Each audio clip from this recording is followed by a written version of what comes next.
Do you find yourself a little stressed when you book a holiday now? Like, can you distance yourself from your previous experiences as a filmmaker? My wife's not really happy to sit at a shared table and talk with other people, but I just kind of rather be on my own. You've got notes, so if anything Yeah. goes wrong, you're well equipped. We'll see you in court. Thank you. Have a nice day. Oh, hi, Mark. It's delicious. Oh my God! Hey James, how's it going? Good, thank you. Thank you very much for talking to me. I'm sure you've been rattling through all these various questions and trying to think of different ways to talk about the same thing. So I'm going to try and come up with some interesting stuff that Okay, cool. about the film. But firstly, congratulations on the film. I saw it 2 days ago, and I'm seeing it again tomorrow because I'm going to a Oh, the media. multimedia. Okay, cool. Yeah, exactly. It's good to see it with a crowd, I think. Yeah, it's definitely. So, firstly, I just have to say I'm only just getting over the trauma of Eden Lake, and that is about 14 years standing. So, when I saw you were directing this, I thought, okay, this guy has a personal vendetta against me, but I'm very excited that you're directing this because I think you are the perfect person to tackle this story. So, what is it that draws you to these particular stories, and what was it that excited you about taking on Speak No Evil? Well, it's funny, with remakes because I've been sent a few in the past and I've always very much shied away from them, and can be cynical and like everyone, oh, why are you doing that? But with this one, I saw Christian's film and I thought it was brilliant, and I thought it was, devastating, and in a way, and weirdly, when I ended up talking with Christian, Eden Lake had been one of his references, in terms of the ending and stuff like that, and um, so there's a circularity there. But when you're going to think about remaking something, you got to think the first film is brilliant and nourishing and has lots there. But I think, anyway, at least it was my point of view, is what interests me sufficiently different, and can I bring myself to it? Because I didn't see the point in just making an American glossy remake of exactly the same movie, because Christian's movie exists and you can see it, and it wasn't made very long ago. So go and see it. So I thought, well, okay, but there are themes in this and things in this that I can have a conversation with and explore and deepen and enrich and make my own. And my first conversation with Blumhouse was, well, can I relocate it to the UK? Because often a lot of their films are American. And I said, if I can do that, rather than it be, a New York couple goes to West Virginia, which I couldn't really do, or I could do, but it'd be generic and a bit crap. I thought if I can make it here, I can write about people I know with a sort of tone that I understand, a humor I can understand, and I can also lean into those characters in a different way. And look, we can get into the third act, but I had very specific thoughts about the third act as well, and thematically and character-wise, that I wanted to do differently, very much from the outset.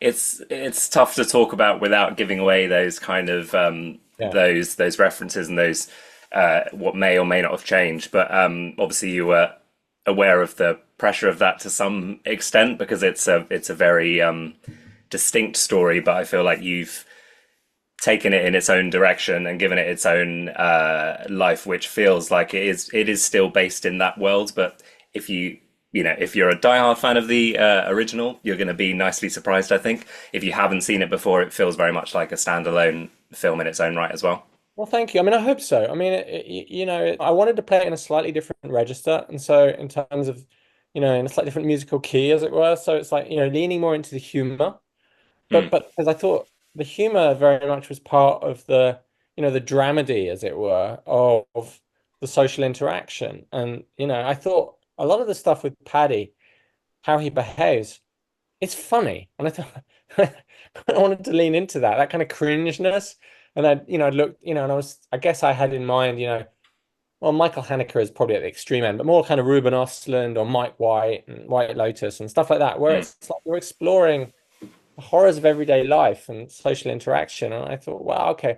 So I think the film, one of the pleasures I have is that the film has a lot of laughs. If you sit with an audience, there's a lot of laughter in the movie. It's not, it's so that, and I think in a dark film, the more light, the better. I wanted to reach a point where the point that the film, I'm trying to say this without giving anything away. The point Christian's film reaches at the end, my film kind of reaches at the end of the second act, where there's a kind of a, the cat is out the bag. And at that point, I think you've had all the theme of how, how social propriety can shackle us and how we all self-censor or whatever. But once the cat's out the bag and guns are on the table, as it were, I think different rules apply. And particularly from my American characters, it's not about subtext anymore. It's out there and it's about survival. And then it's about, for me, I wanted to explore a slightly different space. And you look at, say, something like Straw Dogs, whereby it's most of us as humans are divorced from violence. So when you're confronted with it in life or death scenario, how do we react? And is how we react going to be how we thought we would react? And Ben, who has been on this kind of trying to be on this sort of mentorship to try to be this kind of Paddy, to be the man that Paddy thinks he should be, isn't, and whatever the alphaness is, however you define it, isn't gendered. It's Louise. And, and trying to explore those things and sort of go, look, yeah, when they're confronted by violence, how are they? And they're pretty good, but they're pretty fumbly. They're pretty, they're not Navy SEALs. They struggle and they're terrified. And I wanted to lean into that in the context of the themes. So I sort of thought there were opportunities. I know it's talking kind of abstractly here because I don't want to give anything away, but Yeah. I just thought there were opportunities to develop the themes of the movie further in the contexts that were true. I just think with my characters, if they didn't behave the way they would, it wouldn't make sense. I don't believe that they would behave in the same way.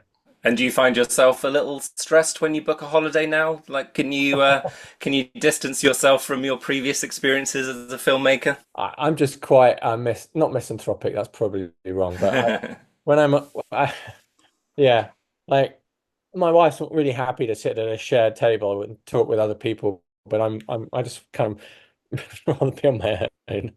I mean, you've got notes, so if anything goes wrong, you're well equipped. I just wanted very briefly to talk about the kind of skill and the challenge that comes with directing such a claustrophobic, intense film. Do you feel a particular pressure to get those kind of horror beats and those tensions in such a small location? Do you notice the differences between, say, directing a bigger cast and a bigger story? Everything's specific to story, but I mean, for me, it's about letting it. With this, there are long takes. We played it almost as not as a play, but letting it breathe in the moment, so it feels true and honest. And for me, it was about not leaning into the horror. It was about making it just feel like these are real people on a real weekend together. And then it's in the edit where you play the sort of the mise en scène long, but the editing tight, I guess. So you've kind of got so that there's a structural rigor where it's always escalating. And there are a lot of scenes that I shot that, not a lot, but probably half a dozen that I really loved that I cut. Some of my favorite stuff, because brilliant moments between the actors, but they weren't escalating. They were just doing the same as the scene before, but in a different way. And that was a real lesson to me, and thinking, audiences are so attuned sort of subliminally to that. And they'll be laughing and enjoying the scene, but then you'll realize it'll have a referred pain later, because then they're getting itchy 10 minutes later, and you're like, why are they getting itchy? It's not because of the moment they're getting itchy. It's because they're waiting for the next thing, and so it was a real lesson in that way. But it's not a jump scare horror; it's slow burn, and it was really about how slow can we make the burn.